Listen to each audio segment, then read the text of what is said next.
कभी प्रभावित मत होना किसी की मीठी बातों में, किसी की मीठी मुस्कुराहट में, किसी के मीठे अपनेपन। ये हृदय से बोल रहा हूं, इसे कोई याद कर ले। अगर सत्मार्ग में शूरवीर बनकर अंतिम समय तक निष्कलंक रहना है तो किसी से भी मित्रता नहीं करनी, किसी से भी। ये कायरों का मार्ग थोड़ी है, शूरवीरों का मार्ग है। 1000 बार नाली में गिरेंगे फिर भी हम छाती ठोक के आगे बढ़ेंगे। शरीर को पचाने के लिए 1 घंटा व्यायाम की जरूरत है। दवा कोई वर्जिश से बेहतर नहीं, नुस्खा है कम खर्च, बालानसेन शक्ति बढ़े फुर्ती लहे, चोट न अधिक पिराए, अन्न पचे चंगा रहे, कसरत सदा सहाय। कम से कम 1500 दंड बैठक मारियो, फिर 2, 4, 6 घंटे पद्मासन सिद्धासन में नस नाड़ी एकदम शुद्ध, तब वो ब्रह्मचर्य लगना चाहिए कि ब्रह्मचारी जा रहा है। देखो, जब आप लोग अपनी जीवनी शक्ति का नाश करते हो तो सबसे पहला प्रभाव उसका स्मृति पे पड़ता है, दूसरा प्रभाव मन पे पड़ता है। ब्रह्मचर्य, प्राण और मन तीनों एक कतार तम है। अगर ब्रह्मचर्य ठीक तो मन शांत, आनंदित, सोच कराने वाला, और प्राण संयमित, महाबली। समझो, आप मनुष्य जीवन प्राप्ति के लिए थोड़ा तो समझो तुम कौन हो, थोड़ी साधना में करो, अभी तेजस्वी हो जाओगे। पहली बात तो घबराओ मत। ये जो हमारा रोना धोना शुरू हो जाता है, ये सबसे बड़ी हानि है। शत्रु पक्ष के लिए तुम इतने कमजोर हो गए हो।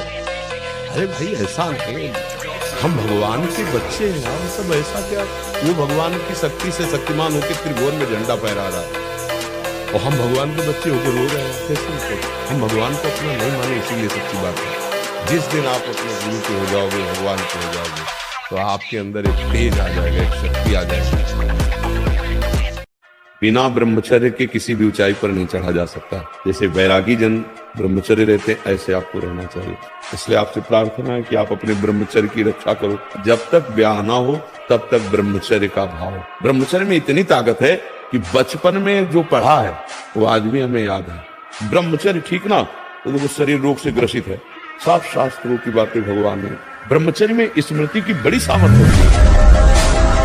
मजबूत बनो, बाहर और भीतरी दोनों शत्रुओं को रौंदते हुए। अगर इस जन्म में काम पूरा नहीं हुआ ना तो अगला जन्म होगा, तब पूरा करूंगा। अविनाशी हूँ मैं, किसी भी स्थिति में निराश, उदास, हताश नहीं हो सकता। मैं हर कोशिश करूंगा, बाहरी और आंतरिक शत्रु कोई भी मुझे परास्त। हम भजन कर रहे हैं, हमको कोई नहीं परास्त कर सकता। निराशा और उदासीपन ये तो छूना नहीं चाहिए यार। हार जाए तो भी जैसे जीत पे उत्साह, ऐसे उत्साह होना चाहिए। आज हार गए लेकिन कल हम विजय का, मतलब एक बहुत स्ट्रॉन्ग चिंतन होना चाहिए, धैर्यवान चिंतन होना चाहिए। ब्रह्मचर्य एक तपस्या है बच्चा। ये कोई साधारण तो है नहीं तो सबको ही रह लेता। एक तपस्या है। सात्विक भोजन, कब्ज न रहना, प्राणायाम, व्यायाम, और ये पक्का समझना कि मुझे किसी भी स्थिति में ब्रह्मचर्य भंग नहीं करना। ब्रह्मचर्य को महान आशीर्वाद है भगवान का। आपसे कोई और साधन न बनता हो, यदि ब्रह्मचर्य है, एक अपार शीतलता, कोई भी रोग तुम्हें परास्त नहीं कर सकता। सच्ची एक नवीन उत्साह, बुखार है, किडनी फेल है, दर्द है, एक नवीन उत्साह, एक नवीन बल तुम्हें कहीं झुकने नहीं देगा। स्वरूप में हो जाए, इंद्रिय मन को अधीन कर लो। अभी देखो कौन माया, कहाँ माया, कैसी माया। माँ माने नहीं, या माने जो, जिसकी सत्ता ही नहीं उसका नाम माया है। ये जितनी भी चिंता, शोक, दुख, मृत्यु आदि का भय है, ये सब नष्ट हो जाएगा। आप शरीर नहीं है, आपका स्वरूप सच्चिदानंद है। किसी भी शस्त्र अस्त्र की ताकत नहीं कि आपको मार सके। तो वीर महान ऐसे बनो कि माया को परास्त करो।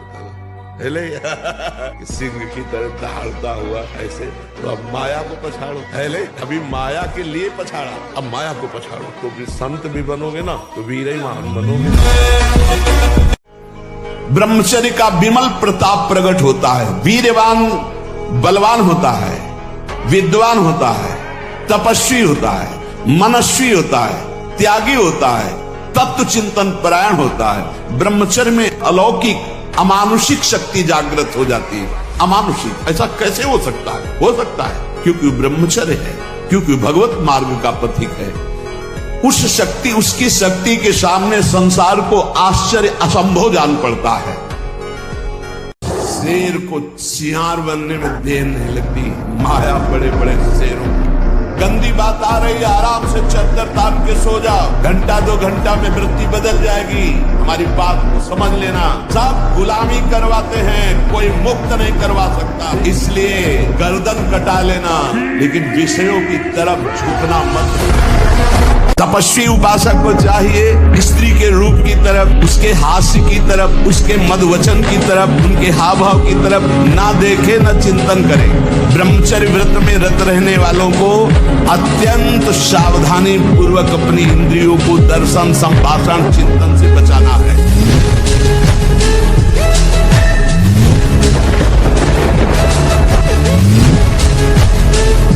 गृहस्थाश्रम का व्रत धारण किए एवं पितृ ऋण से मुक्त होने के लिए केवल संतान उत्पत्ति के लिए अपनी पत्नी से सहवास करते हैं और निरंतर भगवत भजन करते हुए संयम से चलते हैं, उनको भी ब्रह्मचारी ही कहते हैं, उपासक ही कहते हैं।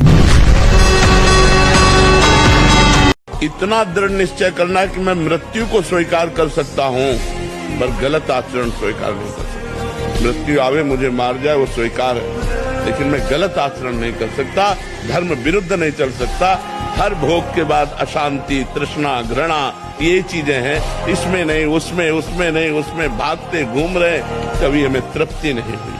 तृप्ति तब होगी जब भगवान के चरणों का चिंतन करेंगे, सत्य से चलेंगे, परोपकार करेंगे, परहित करेंगे, तो हमारा हृदय आनंदित हो जाएगा। जिसको ब्रह्मचर्य धारण करना है, ध्यान देकर सुनिए। सबसे पहला कार्य उसकी दिनचर्या में, चाहे बच्चा हो, चाहे जवान हो, या जो कोई भी हो, प्रातः 4 बजे बिल्कुल जग जाना चाहिए।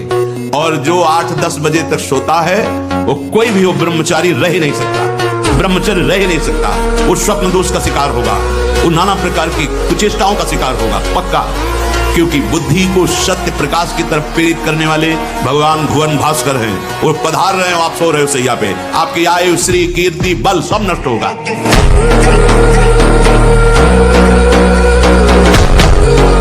ब्रह्मचारी को सबसे पहले अपनी रसना पर नियंत्रण रखना आवश्यक है। जबान पर, जबान बिगड़ी सब बिगड़ा। गंदे आचरण वाले, जिनको पवित्रता का ज्ञान नहीं, जिनको केवल अर्थ पिशाच है, नाना प्रकार की अपवित्रताएं करके तुम्हें भोजन परोसते हो, गरम गरम तुम्हारे सामने आया, तुम अमृत समझ के खा रहे हो, तुम्हारी बुद्धि नहीं खराब हो जाएगी। सबसे पहले सतमार्ग में चलने वाले को इस रसेंद्री को मारना होता है। रसेंद्री, ये जीत गए, सब जीत गए। अभ्यास, प्रमाद स्थिति नहीं, भोगों में मनोरंजन नहीं, अभ्यास। अभ्यास विजय दिलाएगा। यही अभ्यास भगवत स्वरूप है। अभ्यास में बाधा देने वाले से राग रहित हो और अभ्यास में दृढ़ हो जाओ। क्या नहीं प्राप्त हो सकता, क्या नहीं हो सकता। हमारी अभ्यास की इतनी प्रवीणता बन जाए, जिस लक्ष्य पे हम लगे उसको हम पार करें, उस पर पहुंचे। करो अस्त मैथुन और शनि 6.5 चढ़ा हुआ है, इसलिए ऐसा होता है। बेवकूफी वाली बातें बच्चा है, अभी अवस्था है तुम्हारी वीरपात करने की। गेहूं की फसल तैयार हो रही है, गलेत पे हो, गलेत माने होता है दाना अभी पड़ रहा है, और आप उसको काट लो तो ना भूसा होगा ना दाना होगा, व्यर्थ जीवन चला जाएगा। कम से कम 20-22 वर्ष ब्रह्मचर्य का पालन करो, फिर गृहस्थी में जाओ, संतान तेजस्वी होगी, देशभक्त होगी, माता पिता की भक्ति कर। ये क्या है? भ्रष्टाचार बढ़ा हुआ, कौन धर्म की बात मानेगा? गर्लफ्रेंड, बॉयफ्रेंड, आज ब्रेकअप, दूसरे के साथ, फिर कल से, ये क्या है? ये क्या है? ये संस्कार है हमारी नई पीढ़ी के। आप लोग क्या कर रहे हो अपने जीवन के साथ? खिलवाड़ कर रहे हो। किसी का भय नहीं मानना और कोई प्रलोभन नहीं रखना। तो जो विधान मेरे प्रभु ने रच दिया है, वो वही विधान भगवान जो करते हैं, उसके विपरीत किसी की ताकत नहीं कि एक रोम भी उखाड़ सके।